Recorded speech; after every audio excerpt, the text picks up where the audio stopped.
Welcome to the bird media. నేను మీ పవన్ కృష్ణమూర్తి. కాళేశ్వరం ఫైల్స్లో ఇంకొక అంకం, Kaleshwaram the suspense. BJP stand ఏంటి? ఎస్, రేవంత్ రెడ్డి తీసుకున్నటువంటి ఒక స్ట్రాటజిక్ నిర్ణయంతో ఇప్పుడు బీజేపీకి పరిస్థితి ఎటు కాకుండా అయిపోయింది. నిర్ణయం తీసుకుంటే ఒకలాగా, తీసుకోకపోతే ఒకలాగా అన్నట్టుగా ఉంది. అయితే ఈ క్రెడిట్ వాళ్ళు తీసుకున్నట్టయితే అటు కాంగ్రెస్కి లాభం చేకూరుస్తుందా, నష్టం చేకూరుస్తుందా అన్నటువంటి పాయింట్ మాత్రం కాలగమనంలో తెలియాల్సిందే. అయితే ఇక్కడ బీజేపీ స్టాండ్ ఏ విధంగా ఉండబోతోంది? ముఖ్యంగా ఆనాడు బీఆర్ఎస్లో ఉన్నటువంటి సీనియర్ నేత ఈటెల రాజేందర్ ఈరోజు బీజేపీలో ఉన్నారు, మల్కాజ్గిరి ఎంపీగా. మరి ఈ నేపథ్యంలో జస్టిస్ పీసీ ఘోష్ కమిషన్ దగ్గరికి వెళ్ళి ఆయనకు సంబంధించినటువంటి పాత్ర ఏంటి, ఏ విధంగా అప్పుడు చేయాల్సి వచ్చింది, ఇవన్నీ కూడా చెప్పారు. ఆ చెప్పినటువంటి దాంట్లో తుమ్మల నాగేశ్వరరావు గారిని ఇలాంటి వాళ్ళని కూడా తీసుకొచ్చారు. అయితే దాని మీద తుమ్మల నాగేశ్వరరావు గారు సబ్ కమిటీకి మళ్ళీ సపరేట్గా ఇంకొక అఫిడవిట్ ఇస్తాను, ఈటెల రాజేందర్ మీద గౌరవం ఉన్నా ఆయన చాలా అసత్యాలు మాట్లాడారు అక్కడ అని చెప్పారు. నిన్న సభలో కూడా రేవంత్ రెడ్డి ప్రకటన చేస్తూ ఆయన మాట్లాడినటువంటి మాటలు చూస్తే మల్కాజ్గిరి ఎంపీగా ఉన్నటువంటి ఈటెల రాజేందర్ ఆనాడు బీఆర్ఎస్లో ఉండి కేవలం కళ్ళు మూసుకుని కూర్చున్నారు. వాళ్ళు ఏది చెప్తే అది చేసుకుంటూ వెళ్ళారు తప్పితే కనీసం దాని మీద మాట పలుకు లేకుండా అయిపోయింది. వాళ్ళు ఏది చేస్తున్నా కూడా మౌనంగానే ఉన్నారు అన్నటువంటి మాట ఆయన మాట్లాడారు.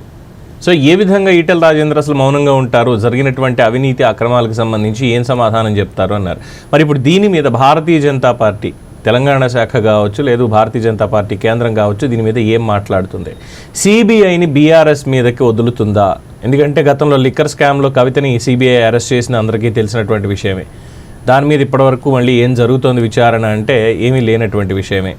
మరి ఇప్పుడు కొత్తగా కాళేశ్వరం మీద సిబిఐ ఒకవేళ టేకప్ చేస్తే మొత్తం గ్రౌండ్ ప్రిపేర్ చేసి ఇచ్చినటువంటి రేవంత్ రెడ్డికి ఆ క్రెడిట్ వెళ్లకుండా బీజేపీ ఏం చేయగలుగుతుంది? రేవంత్ రెడ్డి మొత్తం అంతా గ్రౌండ్ ప్రిపేర్ చేసి ఇందులో ఇచ్చిన తర్వాత దీనికి సంబంధించి నిర్ణయాధికారం వాళ్ళ దగ్గర ఉంటుంది. కాబట్టి సిబిఐ కేసీఆర్ని, హరీష్ రావుని, మిగతా వాళ్ళందరినీ కూడా అరెస్ట్ చేస్తుందా?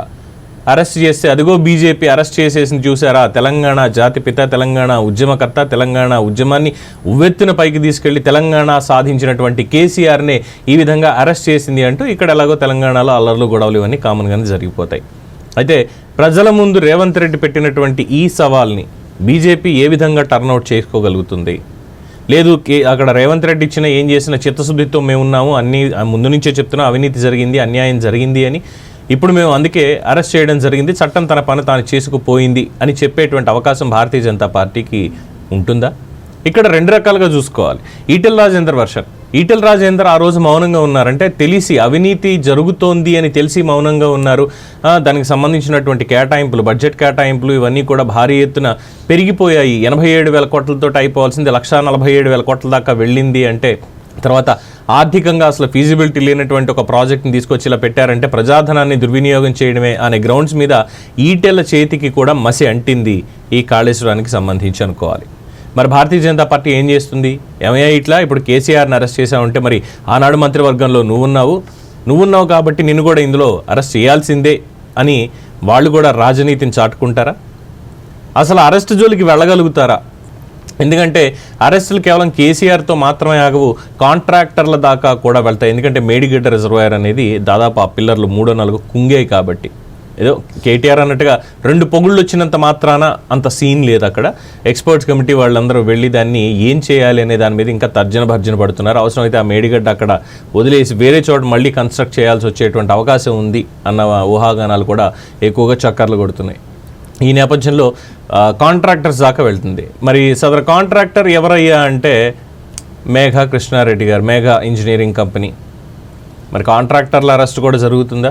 ఒకవేళ కాంట్రాక్టర్ల అరెస్టే కనుక జరిగితే ఇన్నాళ్ళు దేశవ్యాప్తంగా నేషనల్ హైవేస్ నిర్మాణంలో కావచ్చు, ఇతరత్ర ప్రాజెక్టుల్లో కావచ్చు, ఆంధ్రప్రదేశ్లో పోలవరం ప్రాజెక్టు కావచ్చు, ఇలా అన్నిటికీ కూడా మేఘా కృష్ణారెడ్డి గారిని మరి ప్రమోట్ చేసినటువంటి కేంద్ర ప్రభుత్వం అంటే డైరెక్ట్గా వాళ్ళు చేయలేదు, చేయించుకున్నారు.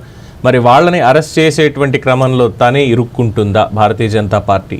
ఇది సస్పెన్స్గా మారింది. ఇది వాళ్ళ పాయింట్ ఆఫ్ వ్యూలో. ఇక్కడ పబ్లిక్ పాయింట్ ఆఫ్ వ్యూలో ఇప్పుడున్నటువంటి పర్సెప్షన్ దీంట్లో ఏంటి అంటే కేసీఆర్ని సిబిఐ వాళ్ళు అంటే కేంద్రం అరెస్ట్ చేయగలుగుతుందా, చేసేటువంటి ఆస్కారం ఉందా? రేవంత్ రెడ్డి సవాల్కి బీజేపీ సమాధానం చెప్తుందా? సమాధానం చెప్తే ఎస్, నీతో పోటీకి మేము గట్టిగా నిలబడ్డాం, మేమెవరికి బీ టీం కాదు, లేదంటే మేము ఎవరిని కంట్రోల్ పెట్టుకోలేదు అనేటువంటి ఒక మాట వస్తుంది. బట్ ఇక్కడికి వచ్చి చూస్తే రేవంత్ రెడ్డి కేసీఆర్ జుట్టు తీసుకెళ్లి బీజేపీ చేతిలో పెట్టాడు. ఇక బీజేపీ ఏ విధంగా ఆడమంటే ఆ విధంగా కేసీఆర్ ఆడతాడు అరెస్ట్ కాకుండా ఉండడానికి అన్నటువంటి మాటలు కూడా బయట బాగానే వినిపిస్తున్నాయి. సో బీజేపీ ఏం చేస్తుంది, అటు ఈటెల రాజేందర్ పర్స్పెక్టివ్లో, లేదు రాజకీయంగా తెలంగాణలో బలపడాలి, వచ్చేసారి అధికారంలోకి మనమే రావాలి అన్నటువంటి పర్స్పెక్టివ్లో రేవంత్ రెడ్డి పిలిచి బంగారు పళ్ళెంలో పెట్టించినటువంటి ఈ అవకాశాన్ని భారతీయ జనతా పార్టీ ఏ విధంగా ఉపయోగించుకోబోతోంది అన్నదే ఇక్కడ $1 మిలియన్ సస్పెన్స్. మరి ఆ సస్పెన్స్ మీద మీ అభిప్రాయం ఏంటనేది కామెంట్స్ రూపంలో తెలియజేయండి. చూస్తూనే ఉండండి ది బర్డ్ మీడియా. ఈ వీడియో కనుక మీకు నచ్చినట్టయితే లైక్ చేయండి, షేర్ చేయండి, సబ్స్క్రైబ్ చేయండి. అలాగే పక్కనే ఉన్న బెల్ ఐకాన్ని క్లిక్ చేయండి.